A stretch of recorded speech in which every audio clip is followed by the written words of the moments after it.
Caitlin Clark recently learned from her parents that she was almost named MVP of Boys Basketball League when she was a young hooper. While chatting with Good Morning America anchor Robin Roberts at the Massachusetts Conference for Women in Boston on Thursday, December 12, the athlete incited cheers with a story about playing against boys as a kid. "I grew up playing with boys, and we never talked about how that was different or that was weird.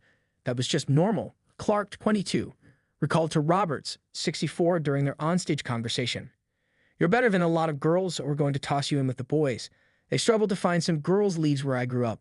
Although her parents, Brent and Ann, kept this anecdote secret from her until recently, the Indiana Fever star understands why her being named MVP of a boys' basketball league almost happened. "My dad was actually one of the coaches in the boys' league, and they wanted to make me MVP of the league," Clark said.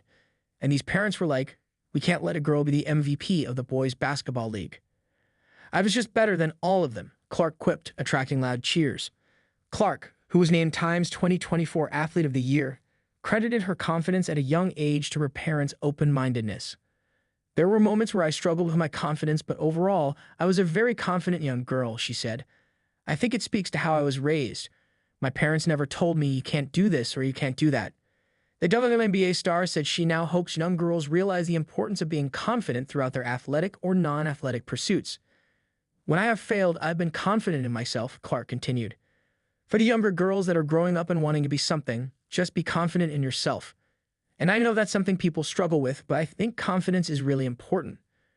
Clark also reflected on her whirlwind year, which included leading her Gawa Hawkeyes to the NCAA, a women's college basketball championship game, becoming the first pick in the WNBA draft, being selected for the WNBA All-Star Game, and winning the WNBA Rookie of the Year. "A year ago, around this time, I was basically just starting my senior year of college, so it's been crazy to think about that and how much my life has changed from that point," she emphasized. "It's kind of like pinch yourself. Whether it's making the Final Four, whether it's the draft, whether it was going on SNL, it's fun to look back and reflect." As a rookie, Clark started all 40 games for the Fever, averaging 19.2 points, 8.4 assists, 5.7 rebounds, and 1.33 steals. She led the rookie class in assists, points, steals, and minutes played this season. Clark set a WNBA record for most assists in a single season with 337, and she also finished with 122 three-pointers, just shy of the 128 league record. "I just try to remind myself how grateful I am. There are so many people that would have loved to be in my shoes, and in the WNBA, there's less than 144 players, so it's an even smaller group of people than probably most industries or most professional sports leagues," she said.